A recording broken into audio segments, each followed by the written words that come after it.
देवराज news, जनतेचा आवाज जनतेसाठी। देवराज न्यूजला सबस्क्राईब करा आणि बेल आयकॉनवर क्लिक करा। निमोण येथील जनता विद्यालयाच्या परिसरात घडलेल्या एका गंभीर व धक्कादायक घटनेने संपूर्ण गावात भीतीचे वातावरण पसरले आहे। विद्यार्थ्यांच्या किरकोळ वादातून सुरू झालेला प्रकार थेट जीवघेण्या हल्ल्यापर्यंत पोहोचला असून वाद मिटवण्यासाठी पुढे आलेल्या एका नागरिकावर कोयत्याने वार करण्यात आल्याची घटना समोर आली आहे। मिळालेल्या माहितीनुसार संबंधित विद्यार्थ्याने शाळेतील किरकोळ भांडणाचा राग मनात धरून तब्बल 30 ते 40 लोकांना सोबत घेऊन शाळेच्या आवारात प्रवेश केला। त्यांनी शिक्षकांना धमकी देत त्या विद्यार्थ्याला बाहेर पाठवा अशी मागणी केली। यावेळी शिक्षकांनी स्पष्ट शब्दात सांगितले की शाळा सुटेपर्यंत कोणताही वाद शाळेच्या आवारात होऊ देणार नाही आणि जे काही करायचे आहे ते शाळेच्या बाहेर करा। यानंतर संबंधित लोक शाळेच्या बाहेर थांबले। शाळा सुटल्यानंतर त्या विद्यार्थ्याला मारहाण करण्याच्या उद्देशाने ते पुन्हा आले।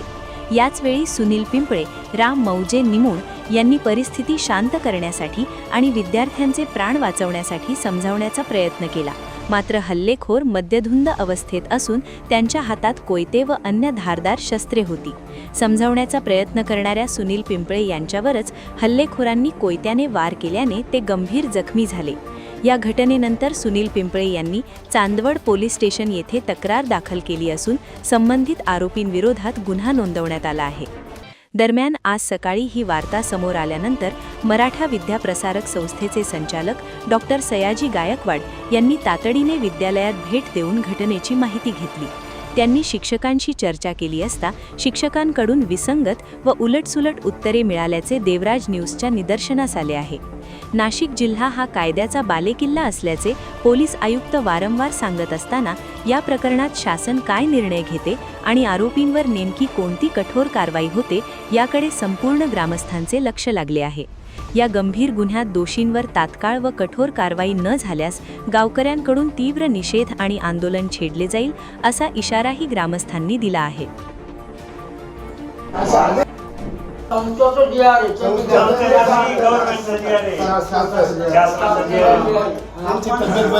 ठीक आहे सरांना नाही कागदाचा विषय म्हणजे हे बॉडीचा नियम आहे का असं तुम्ही सगळे आता सर उद्या तुमचं म्हणणं माझं म्हणणं आहे मी ते गोष्टी नाही ते मला काय कागदाने बोलायचं माझं पोरग शाळेत आहे। हा मग आता ही जर आम्हाला काही उद्या जर आता एवढं मोठं प्रकरण झालं आणि तुम्ही त्याला म्हणता की काय तुला थांबायला पण त्याच्या तब्येत तुला बोलायचं बोल बाबा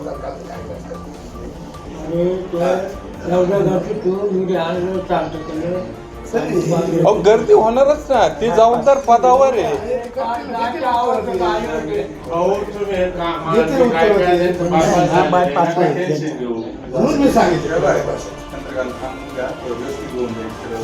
अनेक गोष्टी कशा माहिती का आपल्या तरी पोरं शाळेत आहे ना हे मॅटर डायरेक्ट मारामार झाला असं काही सगळ्या गोष्टी आता मला नाही काही अनुभव त्याच्यात मग हे भांडण कशामुळे काय म्हणजे शाळेला माहिती का असं काही आतल्या गोष्टी समजा काल विषय झाला ना ते आपल्या आवारात एक दिवस भांडणार तर झालं असं आम्ही काय शिकायला लगेच करून टाकलं। एकदा शाळेच्या गेटच्या बाहेर गेले पोरं जर बाहेर काही केलं तर तिथं आपण नाही ऍक्शन घेऊ शकत बाहेर गेल्यावरती। सरांनी काल इथं ते लोक आले 1 वाजेला सरांनी त्यांना सांगितलं तुमच्या शाळेच्या बाहेर जा 5 वाजेनंतर तुम्हाला काय मिटवायचंय। उद्या त्या पोराला जर आता मी सरांना प्रश्न तुला विचारतो त्या पोराला उद्या त्यांनी मारला असता आता ठीक आहे सुनीलो वार झाले त्या पोराच्याच वयाचे वार झाले असते तर आपण काय केलं असतं? नाही त्यांच्या सगळ्यांची वाटणं बरोबर होतं समजा काही नसतील आले बरोबर नसतील आले आणि त्यांना का वाटतं का बस समजा आपल्याला इथं बांधणं झाले होते त्यांना काही चांगलं म्हणायला किंवा त्यांना वाटतं की गोष्ट चांगलं थोडं वाईटच गोष्ट ठीक आहे। नाही माझं तो नाही विषय रे जर त्या पोराला कमी जास्त झालं असतं आता तुम्ही म्हणले ना का सरांना विचारू नका, मी थांबून गेलो. ते नाही तसं पण तू उद्या जर प्रश्न विचारतो ते त्यांना विचार, पण तेव्हा थोडे शांत मी कोणत्या याच्यात बोलतो? लेखी लिहून दे वाटतं. पण तू आता जे बोलला ना हा. मग ते थोडं बरोबर नाही वाटत. लेखीचा विषयच येत नाही इथं. नाही, तू कागद म्हणतो ना कागद नाही सरांनी जी.आर. सांगितला, मी जी.आर. मला माहिती नाही अशी जी.आर. तुला का आता इतके नियम आले, आता पोरांना मारायचं नाही असं नाही जो पोरांचा सोडा हो, आता हे बाहेरून गुंड येऊ राहिले. पास करायचे सुद्धा त्यांच्या आदेश. सुटल्यानंतर रस्त्याने काय झालं तर कोण काय करणार नापास सुद्धा अहो, करायचे पण- नाही, असं सुद्धा आदेश. मग शिक्षकाने प्रत्येकाच्या घरी पोरांना सोडायला जावं लागेल. मग ही आपली पण जबाबदारी असं आहे ना. आणि काही बोलले मला काही आता हाताने टाळी वाजत नाही, कुठेतरी काहीतरी गडबड असेल म्हणून ज्या गोष्टी घडत असतील आणि घडत राहतात असं आहे ते. सरांकडे असं आहे का काही गडबड झालेली असं? त्यांचे पोट काय पोट काय नाही माहिती काय म्हणून तक्रार तर आली तर काय करणार? म्हणजे आपला अंदाज आहे बाहेर गडबड झाली. निवडून त्या समजा त्या दोनच पोरांना मारायला का पोरं येतात? पण मग हे विद्यार्थी तुम्ही शाळेत ठेवू नका ना. या गोष्टीला बाहेर होत गेल्या. त्या पोरांनी पण सांगितलं ना, नाही आता एक असं ठीक आहे, त्यांच्या नियमाने आपण विद्यार्थ्याला काहीच करू शकत नाही. तो विद्यार्थी एवढी मोठी दहशत तयार करतो, आपण काय कारवाई करणार तुम्ही त्याच्यावर? ठीक आहे, आता तुम्ही सगळे त्या बॉडीवरती तुमच्याकडून काय कारवाई वाटणार? त्या मुलाचा सुद्धा दोष नाही, त्याच्या पालकाचा दोष आहे. एक मुलाचा मुलगा हे करतोय, ते नाही म्हणावं. मुलाला पालकाला सांगितलं ना, पालकानं काही चापूस होत्या पैसे आणायचे राहते का शाळेत? नाही, ते पालकाचा दोष आहे ना, मग मी येतेच म्हणतो तो ना. काल काय घेऊन तुम्ही चालू? एकच काम करायचं, ज्याच्या बाबतीत हे घडलं ना त्याचा नाक शेरा मारून तो दाखला करून काढून शाळेत. पालक त्याला त्यांची जबाबदारी म्हणजे असणार. दुसरे पालक सावध होतील का बा आपल्या पोराला लक्ष ठेवलं पाहिजे, आपण काहीतरी केलं पाहिजे. जो काल घडलं ना कोणत्या विद्यार्थ्यावरून ज्यांनी हे आणले मारले, तर त्या मुलाचा फक्त दाखला काढून त्याला काढून दे. असं माझं मत आहे बरं का. बाकी तुम्ही काय करायचं? काय झालं आपलं दहावीचं आहे ना. म्हणजे दुसरे पालक निदान म्हणतील बा आपल्या पोराला लक्ष द्या. आता आहे ना ती पोरं दहावीला आहे, त्यांची फॉर्म भरून गेली. हा तो तेव्हा त्याला आता फॉर्म भरून गेल्यानंतर काय करता येणार फॉर्म बरं भरणार? बसवता नाही येत, पण परीक्षेच्या टायमाला तरी त्याला बसावं लागणार. ते परीक्षा होईल त्यांची सगळं हा, काम मग त्यांचं. आता दहावीचं जर फॉर्म भरून गेलेलं आहे, त्याचा आज आपण लाल चेहरा म्हणून दाखला काढू शकतो का? ते नियमात नाही. मग ते नियमात आहे का?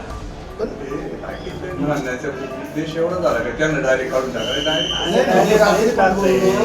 हा किडनॅपिंगचा वर्ग असतो तर माणूस ते केला ते असतं. केलं. हा दाखला दिला. दहावीच्या हा, तो झाला. त्याला आहे ना आता पेपरलाच बोलायचो परत शाळेत हा, पण ते पण दहशतमध्येच भागावं लागणार आहे. हा, मग हा आला तरी ना पेपरला. ते साहेबांना कबूल केलं ना, आमची पुरी फौज राहिली तर येस आहे ना. आपल्याकडून काही कंप्लेंट दिली का पोलीस स्टेशनला? आणि ते शेती लावून दिली त्यांना. पोलीस आहे रात्री 1-3 वाजेपर्यंत शोधत होते त्या पालकाला. तो फरार आहे. बरं. 4 वेळा फोन लावले त्याला. कोणी नाही इकडे लागत नाही का काहीच नाही. आता गेले पेपर. ते त्यांच्या पद्धतीनं 5 मिनिट करतील काय. मग तो कधी मिळते 100% करतील. मग दिवसांना करावंच लागणारच नाही. एवढं जर वातावरण तंग झालेलं आहे. अजून असं कधी करतात? हा, कुठल्याच काळात नाही घडलं. म्हणजे त्या अंबादास ज्ञानेश्वर गिडगे, वैभव संदीप देवरे, अक्षर पर्वत 10वीचे मुले कुंदरगावचा आहे, कुंदरगावचा आहे, कुंदरगावचा मुलगा आपल्याला कसं शाळेत एक यांच्या माझ्याजवळ आणि हे तिन्ही मुलं पहिल्यापासून आपल्या शाळेत येतात. हो, पहिल्यापासून पहिल्यापासून. आणि सीमेवरून नसल्यामुळे आपल्याकडे येतात. आपण सिंगीमुळे असेल ना. दहावीचे मुलं भांडवायचं काय कारण?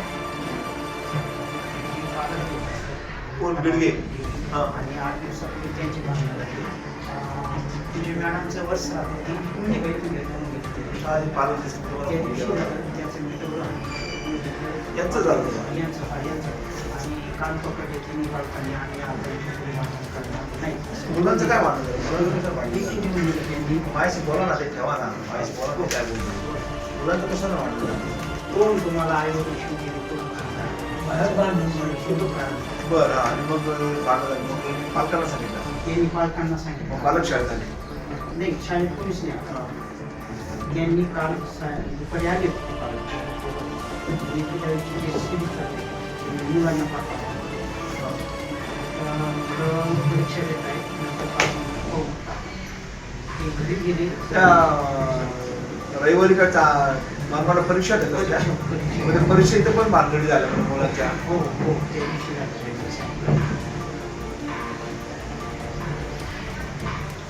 आता पालकांनी येऊन काय कोयते बिते आणलं म्हणे. बाहेर झाले मध्ये नाही बाहेर झालं रोडवरती.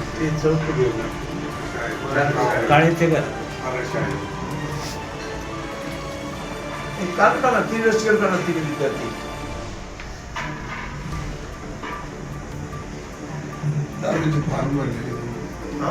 दहावीचे फॉर्म भरलेले तर करता येईल कारवाई. कारवाई करता येईल. तुमच्या आधीच बोलली कारवाई. दहावी फॉर्म भरला गेले का? ते का शाळेत बंद करा सध्या. हो शाळेत बंद करा. शाळेत नाही गेली. पालकांचं कारण म्हणणं शाळेमुळं असेल नाही, नाही, पालकांचं काय म्हणणं आहे, शाळा दृष्टी होतं शाळेमध्ये पालक जर कोणते बिली आले पालकांचं काय गोष्ट आहे. नाही, बाकीच्यांची पब्लिकचं काय म्हटलं माफ करायचं तर त्यांना शाळेतच येऊ द्यायचं नाही किंवा आजच त्यांचे हे का दाखल हा लाल चेहरा का मग त्यांना सांगितलं भाऊ आता ते तुम्ही पालकांना सेपरेट सगळं बोलून घ्यायचं. स्कूल कमिटी सोबत तिने पालकांना बोलून घ्यायचं. उद्या पालकांना बोलून घ्या. सिटी वेगळ्या वेगळ्या बोललं पालकांना बोलायचं. त्यांना समज द्यायची आणि त्या पोराला शाळा बंद करा. शाळेत कळून त्यांना फक्त 10वीच्या परीक्षा बसले 10वीच्या परीक्षेला. ते पण 10वीच्या परीक्षेला जर काही ते पालकांचं लेखी आम्ही पत्र घ्यायचं त्यांचं का जर काही याच्या पुढे गडबड झाली ते सर्वची आम्ही जबाबदार होत असतो तर आम्ही एका 8 विद्यार्थी आम्ही शाळेत परीक्षा बसलो असतो. हां तर आम्ही बोलून स्कूल कमिटी सगळ्या लोकांना बोलून घ्यायचं. त्या पालकांना बोलून घ्यायचं. शनिवारी आणि काल इथं भांडण तुम्ही पोलीस नका पण नाही कळवलं. काल सायंकाळी 5 नंतर या सगळ्या गोष्टी डॉक्टर साहेब हे ना चुकीचं सांगताय तुम्हाला. हे आले तर 1 वाजायला ते इथल्या आवारात आले होते कोण? ते लोक. यांनी काय सांगितलं की पोरांचे पेपर चालू आहे तुम्ही तुमचं मॅटर 5 नंतर शाळेनंतर मिटवा. ते लोक तिथं पुढं जाऊन तिथं दारू पिले तिथं बसले सगळ्या गोष्टी करत होत्या. कोण ते पालक? कोण पालक? आता ते यांनाच माहिती कोण आलेले. तर त्या लोकांनी जेव्हा हे शाळा सुटली तर तिथं त्या पोरांना मारण्यासाठी ते थांबलेले होते. हा आणि जो मुलगा पडला त्या पोरावर वार झाले त्या पोरामुळे ते मुलं वाचले. त्या पोराला ते मार पण झाले का? हो गावातल्या इथलं जो मुलं शाळेतला नाही पण त्याने ते वाचवण्याचा प्रयत्न केला तर त्याच्यावर ते वार झाले. आणि स्टॉप हा कुठंतरी झाकण्याचा प्रयत्न करतो. गाव काय? जे आहे ते सांगितलं जे त्या 8 दिवसापूर्वी जे भांडणं झाले ना ते पालकांना बोलवलं मुलांना बोलवलं त्यांनी आम्हाला लिहून दिलं आता इथून पुढे आम्ही भांडणं करणार नाही आमची चूक झाली. पण बरं कसं तुम्ही त्यावेळेला डायरेक्टरला स्कूल कमिटीला कळवलं नाही नाही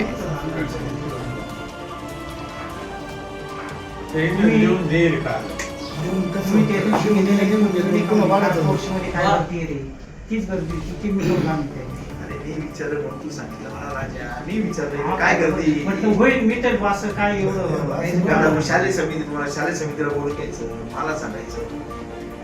इथपर्यंत जातात शालेय आवारामध्ये पालक येतात कोयते घेऊन शालेय आवारात येतात. पोलिसांना कंप्लेंट करायची. हा पोलिस मग त्याला मी ते पीआयशी बोललो. ते पीआय म्हणजे तू याने मला काल सांगितलंच नाही. त्याला गावातल्या लोकांनी त्याला पीआय सांगितलं म्हणून पीआय इथं आला. तू नाही सांगितलं. मी नाही सांगितलं तू सांगितलं म्हणून आला पीआय. संध्याकाळी भांडण नाही की त्याच्यामुळे सांगितलं जर दिवस असते किंवा मुलगी तुम्हाला त्यांना सांगितलं सर दुपारी 1ला येऊन मिटिंगला गेलो. तिकडे मिटिंग असेल तिकडे एकदम सर नव्हती म्हणून मग ते बाकी त्यांना काही पूर्ण समजत नाही तिकडे काय करायचं ते काय